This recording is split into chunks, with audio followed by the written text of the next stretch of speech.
Good morning, everyone, and I, Rohan Kumar, your science teacher, welcome you all in this session of your uh, science class. In this class, we'll be going to talk about backbone. आज की class में हम backbone के बारे में बात करेंगे. सूर्य कुमार, अपना जो माइक है उसको म्यूट मोड पे कर लीजिए प्लीज.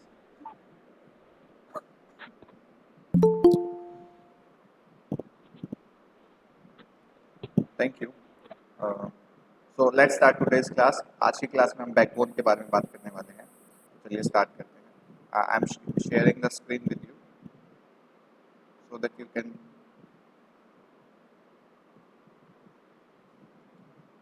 see it.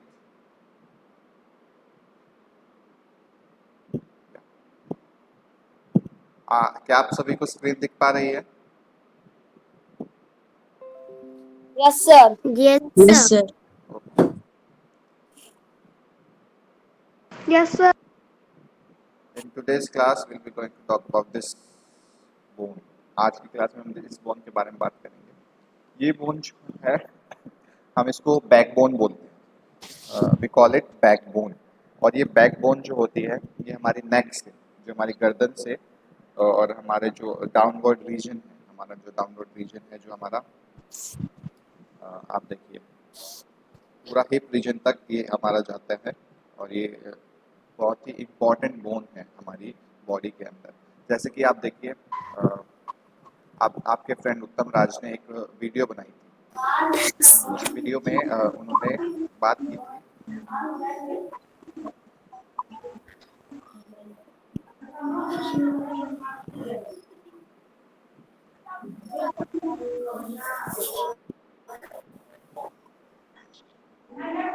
रंजीत रे, अपना माइक म्यूट कर लीजिए प्लीज.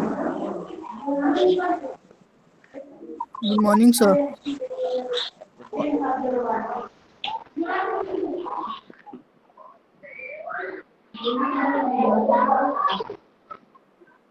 आवाज आ रहा है सर? नहीं रंजीत, आपकी बात नहीं. चलिए बात करते हैं. हाँ जी, तो ये जो हमारी बैकबोन होती है, this backbone is one of the most important bones that we have in our body. हमारी बॉडी के सबसे इम्पॉर्टेंट बोन्स में से एक होती है. और ये बोन जो है हमारी नेक से स्टार्ट होकर हमारी जो नीचे पोर्शन होता है वहाँ तक जाती है. इस बोन के अंदर जो है ये बोन जो है ये छोटी छोटी बोन्स से मिलकर बनी है. छोटी छोटी बोन्स को जो है हम बोलते हैं वर्टेब्रे. ऐसे कोई 33 के आसपास जो है वर्टेब्रे होते हैं. और ये जो बोन होती है ये हमारी रिब केज से जो ये रिब केज है हमारे रिब केज से ये पूरी बोन जो है वो जॉइंट होती है. आप देखिए. Sir. Yes yes Sir, Rikesh. आज कट कट के आ रहा है. आप ठीक है, मैं एक बार देखता हूँ. अब ठीक से आएगा आवाज. आप देखिए यहाँ पे जो हमारे रिब केज है वहां वहां तक ये बोन जो है जो हमारी बैकबोन से ये पूरी तरीके से रिब केज जुड़ी हुई है. अब मान लीजिए आपके एक फ्रेंड उत्तम राज ने एक एक्टिविटी शो की थी. उन्होंने उसमें अपने हैंड पे जो है अब एक स्केल बांध दिया था. और वो अपनी एल्बो को फिर जो है बेंड नहीं कर पा रहे थे. अब इमेजिन कीजिए कि ये छोटी छोटी जो बोन्स हैं इसकी जगह एक स्ट्रेट जो है सिंगल बोन होती तो क्या होता. कोई मुझे बताना चाहेगा कि अगर ये छोटे छोटे वर्टेब्रेस जो है. Yes, sir. Sir, I. Yes बताइए. नहीं सकते उससे अगर छोटे Sir, I. एक से ऐसा वेट ए सेकेंड, वेट ए सेकेंड. सर अगर ये स्ट्रेट बोन होता और ये छोटे छोटे रहते सर, हम बेंड नहीं हो पाते और अच्छे सर हमें बेंड होने में बहुत दिक्कत होता और हम अच्छे तरह से जैसे बस स्टैंड ही रहते, हमें बैठने और सोने में बहुत दिक्कत होता. हाँ, हमारा जो अपर बॉडी होता है उसकी मूवमेंट के लिए, उसको बेंड कराने के लिए, जैसे कि अगर मैं बेंड करना चाहूँ तो अगर मैं ऐसे बेंड हो पा रहा हूँ तो it is because of the help of this backbone. अगर ऐसा नहीं होता तो हमारी जो बोन है मतलब अगर ये स्ट्रेट एक स्केल टाइप में होता तो हम बेंड नहीं कर पाते. हमें बहुत ज्यादा दिक्कतें होती. अगर हम चलते तो फिर हम ऐसे चलते, बिल्कुल सीधा चलते. हम मुड़ के पीछे देखने में भी हमें प्रॉब्लम होती. और बहुत सारी चीजें हैं जिनमें हमें प्रॉब्लम होती हैं. ठीक है. तो ये जो बैकबोन है, it is one of the most important bone in our body. अब हम बात करते हैं शोल्डर बोन्स। आप देख पा रहे हैं शोल्डर में जब हम दीवार को पुश करने की कोशिश करते हैं तो हमारे शोल्डर के आसपास जो है ये बोन्स निकलती हुई दिखाई देती हैं। जब हम पुशअप्स करते हैं तब ये जो बोन्स हैं ये हमें दिखाई देती हैं, हम इनको बोलते हैं शोल्डर बोन्स। ठीक है, और वो रीजन जहाँ जिसकी हेल्प से हम बैठ पाते हैं उसको हम बोलते हैं पेल्विक बोन्स। ये देखिए, ये जो स्ट्रक्चर है ये पूरा, this is all the pelvic bone structure. With the help of this we are able to sit. इसी की वजह से जो है हम बैठ पाते हैं। अब हम बात करते हैं एक और इम्पॉर्टेंट जो है बोन। ये एक्चुअली बोन नहीं है, ये कलेक्शन ऑफ बोन्स है, और ये जो है हमारे पूरी बॉडी के जो पूरी बॉडी को कंट्रोल करता है उस ऑर्गन को। Your voice is not clear. Okay, let me see what I can do. क्या और किसी बच्चे को भी साउंड का इशू आ रहा है? No, Sir, sir. अब your voice is clear. Anjali, there must be some issue with the network. I'm going to repeat things. मैं जो है बहुत धीरे पढ़ा रहा हूँ और चीज़ों को रिपीट कर रहा हूँ, तो if you will miss, you will get to know in the next उसमें next circle में।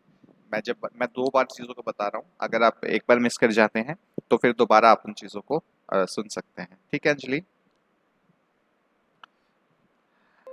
So Okay, sir. I was telling you about this these shoulder bones। मैं आपको shoulder bones के बारे में बता रहा था। These are called shoulder bones and I was telling you about this pelvic bones। pelvic bones जो है वो हमारे sitting में जब हम बैठते हैं उसको जो है हेल्प करती है।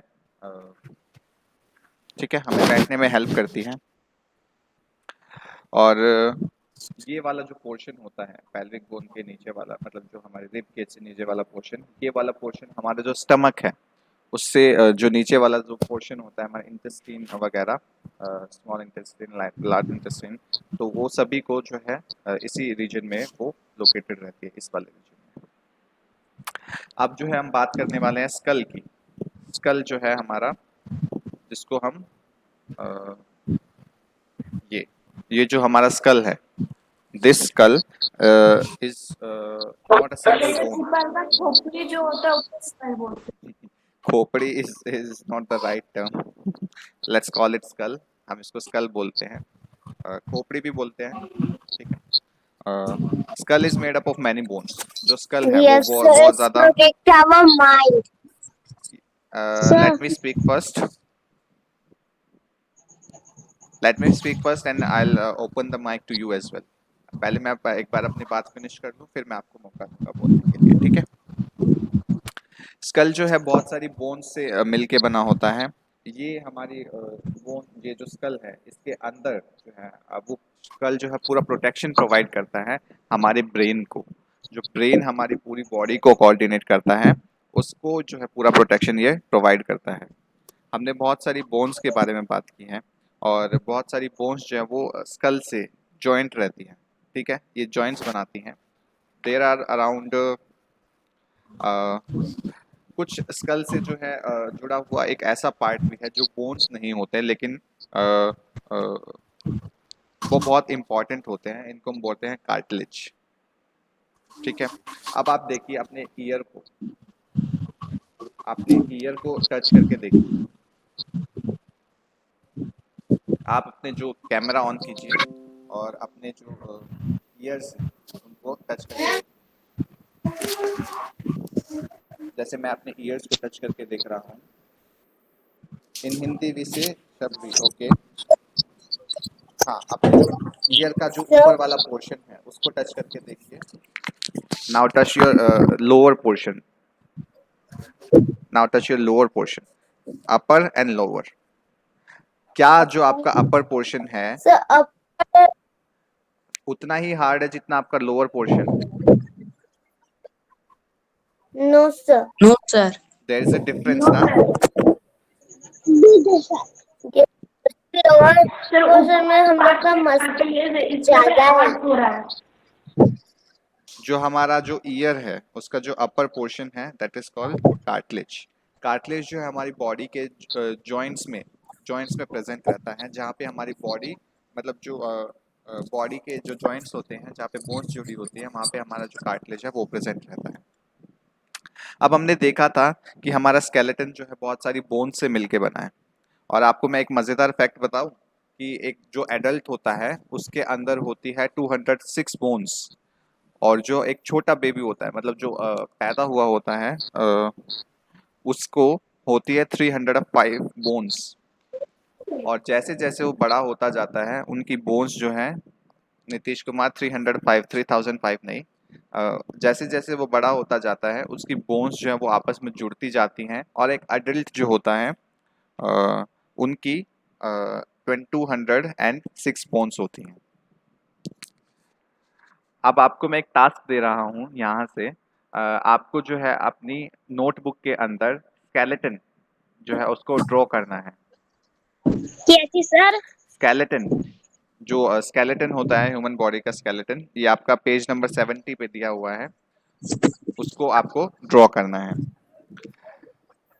अब मैं आपको एक और चीज़ के बारे में बताना चाह रहा हूँ। अभी हम बात करेंगे मसल्स के बारे में।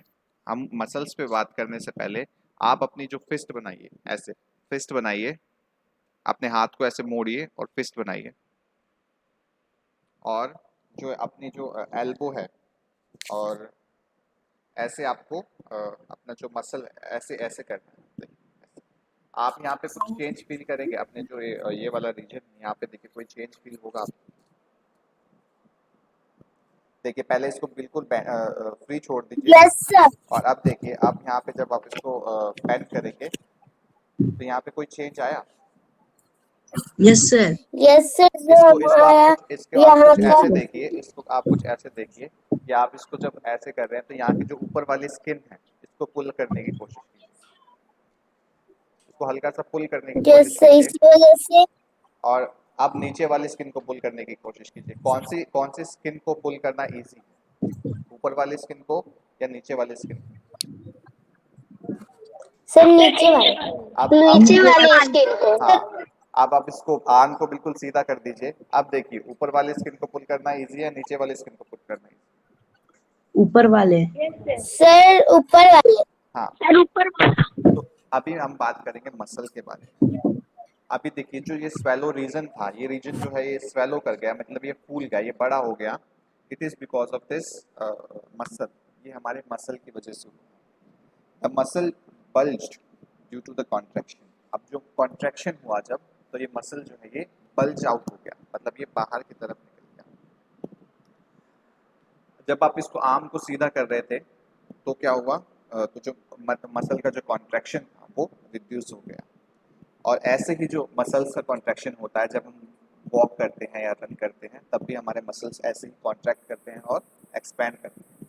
अनुराग आप सीधे बैठेंगे, आप लेट कर पढ़ रहे हैं क्या? जो मसल्स हैं वो पेयर्स में काम करते हैं।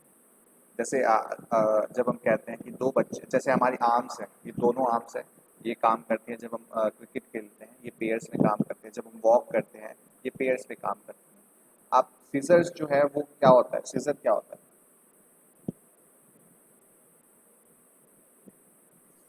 सर सीजर सीजर होता है। उसको हिंदी में क्या कहते हैं? सर कैची। कैची। तो क्या सीजर एक राइट टर्म है? क्या जब हम बोलते हैं मुझे एक सीजर दे दो, तो क्या वो ठीक टर्म होता है? No sir. सीजर में आप देखिए दो पेयर होते हैं, मतलब एक मेटल के दो पेयर होते हैं जो आपस में मिलके उसको सीजर बनाते हैं, है ना?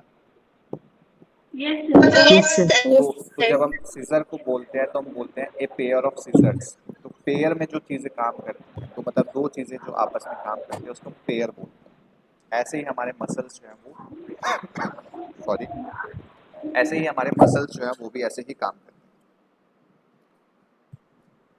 Why are these students leaving the class?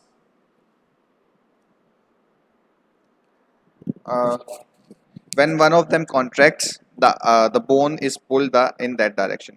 जब कोई भी एक जो मसल है वो कॉन्ट्रैक्ट करती है तो बोन जो है उस पर्टिकुलर डायरेक्शन में जो है वो मूव कर जाती है और अदर पेयर जो है वो रिलैक्स करने लगता है। जैसे कि आपने अभी जो अभी हमने ऐसे किया तो इसमें देखा आपने,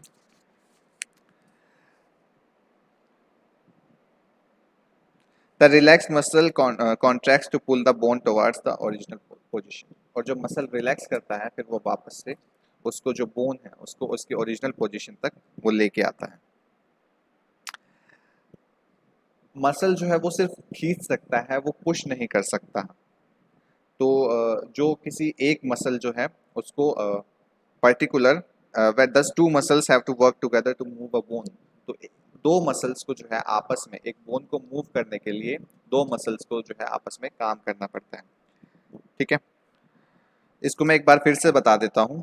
when one of the muscle contracts, muscle जो है वो पेयर में काम करती है, मसल्स पेयर में काम करती है। जैसे कि आप अपनी बुक का 8.17 पेज देखिए, वहाँ पे आपको दिखाई देगा कि टू मसल्स जो हैं work together to move a bone. 8.17 8.17 नहीं बोलते हैं, 8.17 बोलते हैं। जब पॉइंट वाले डिजिट्स को हमें बोलना होता है तो हम उनको अलग अलग बोलते हैं, हम एक साथ 17 नहीं बोलते, हम बोलेंगे 8.17। ठीक है, जब हमारा यस मसल सर। जब हमारा मसल कॉन्ट्रैक्ट कर रहा था तो वो छोटा हो गया था, वो स्टिफ बन गया था, मतलब वो हार्ड बन गया था और वो थोड़ा मोटा हो गया था। जैसे कि आपने इसको ऐसे किया तो ये क्या हो गया, ये स्टिफ बन गया, ये बिल्कुल थोड़ा सा हार्ड बन गया और ये थिक बन गया। और ये क्या कर रहा है, ये बोल को जो बोन है उसको पुल कर रहा है। मसल्स जो है वो पेयर में काम करते हैं, मसल्स वर्क इन पेयर।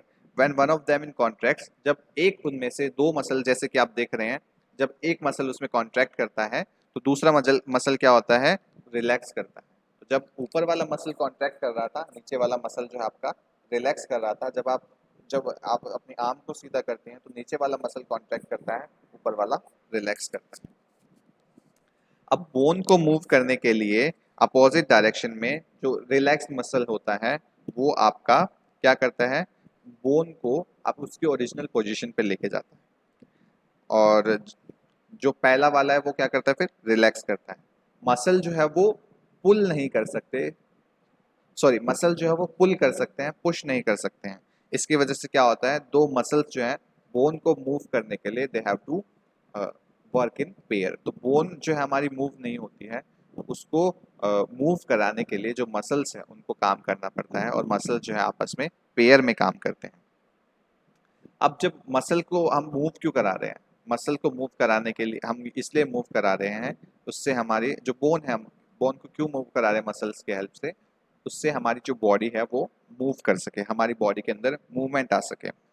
अब जैसे कि हमने बात की कि हम जो है मसल्स की और बोन्स की हेल्प से मूव करते हैं। अब बहुत सारे एनिमल्स होते हैं जो जैसे कि स्नेल हैं, अर्थवॉर्म हैं, उनके अंदर तो बोन नहीं होती, हाउ डू दे मूव। तो यही सारी चीज़ें हम जो है इस आने वाले उसमें बात करने वाले हैं। Sir by muscles. And There okay, were Anjali, muscles. they move with the help of muscles only. They do not have bones. उनके पास बोन जो है बहुत, अर्थवॉर्म के पास बोन होती है क्या? क्या आपने अर्थवॉर्म को देखा है कभी? No, sir. अर्थवॉर्म कभी निकलते हैं? No Yes, sir. sir. Okay, Anjali yes Kumari sir. First बताएंगे कि आपने अर्थवॉर्म को कहाँ पे देखा और कैसे देखा। अंजलि कुमारी फर्स्ट।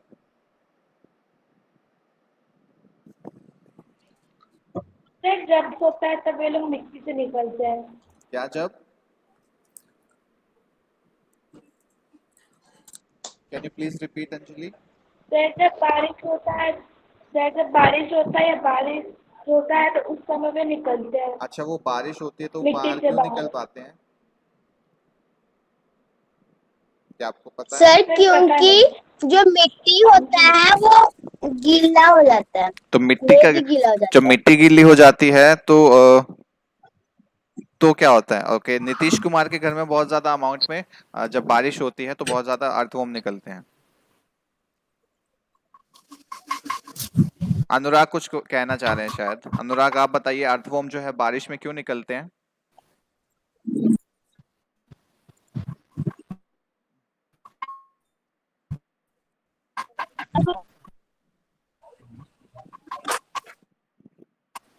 से अंजलि आप बताइए, अर्थवर्म बारिश में क्यों निकलते हैं? सर वो रेनी सीजन सर क्योंकि ऑयल में ही रहते हैं, इसी वजह से जो जो जब रेन होता है वो सॉइल गीला पड़ जाता है, जिसकी वजह से जिसकी वजह से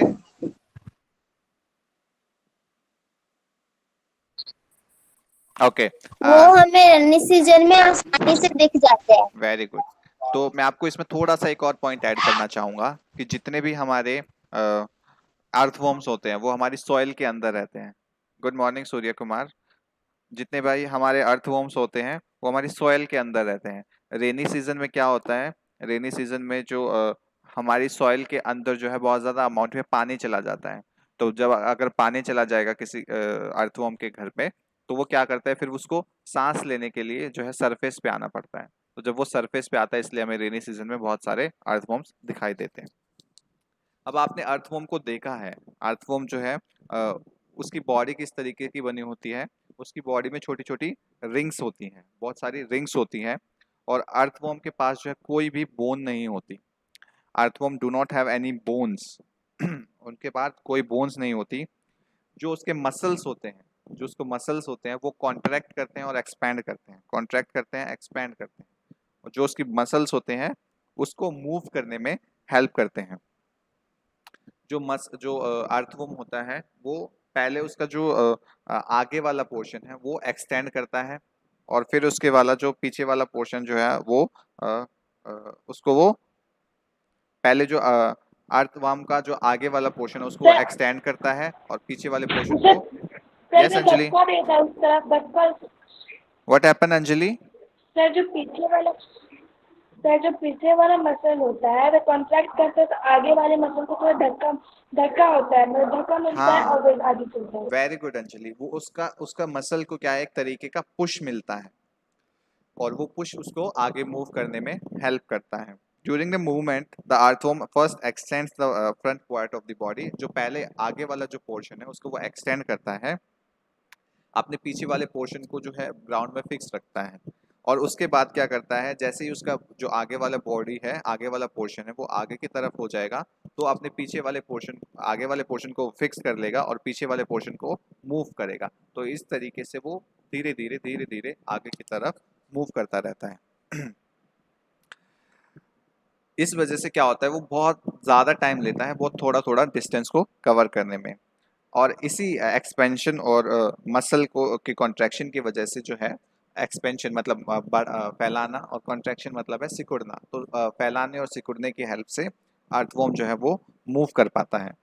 उसके जो बॉडी होती है ना, उसमें एक और चीज़, एक और बात जुड़ी रहती है। उसकी बॉडी जो है वो एक स्लिमी सा जो मतलब एक चिपचिपा सा एक जो सब्सटेंस है उसको रिलीज करती है, और उसकी वजह से वो क्या होता है, वो उसमें जो है मूव कर पाता है।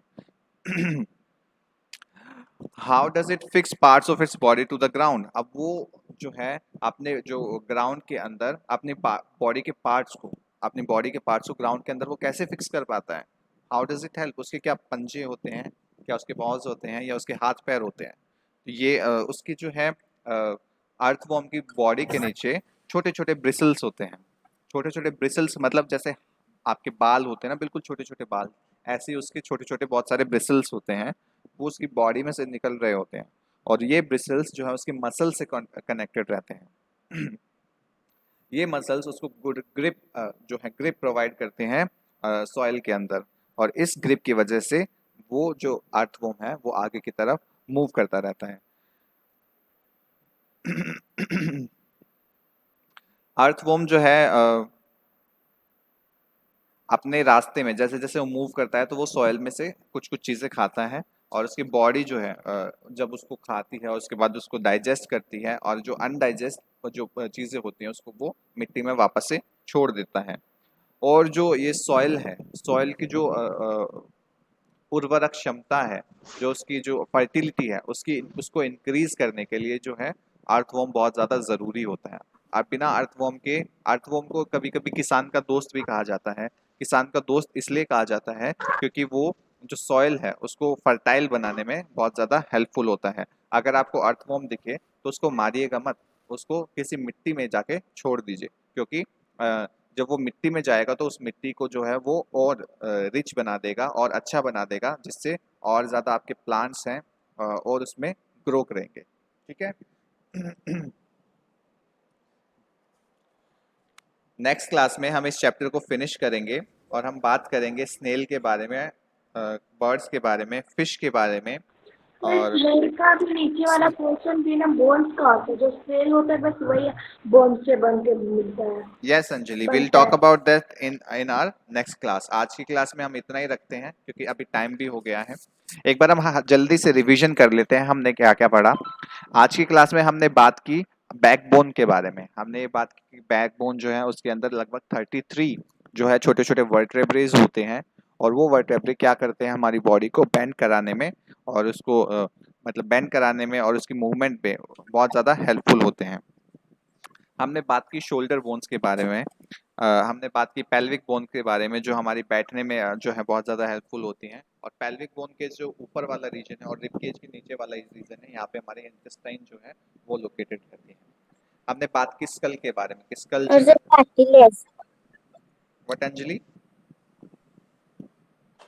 सर कार्टिलेज के बारे में जी अभी। जी जी, हमने स्कल के बारे में बात की। स्कल जो है हमारा बहुत ज़्यादा इम्पॉर्टेंट एक तरीके का प्रोटेक्शन प्रोवाइड करता है, जो हमारे ब्रेन को प्रोटेक्शन प्रोवाइड करता है। हमारा ब्रेन जो है बहुत ज़्यादा हेल्पफुल है। बिना ब्रेन के हम मतलब हम हमारा हर बॉडी का ऑर्गन जो है बहुत वाइटल ऑर्गन है, और जो ब्रेन है वो हमारी पूरी जो लाइफ है और उसमें हमारी पूरी जो चीज़ें होती हैं हमारे आसपास उनको समझने में हेल्प करता है। हमारी पूरी बॉडी को जो है वो पूरा कोऑर्डिनेट करके रखता है, तो उसका प्रोटेक्शन जो है बहुत ज़्यादा इंपॉर्टेंट हो जाता है।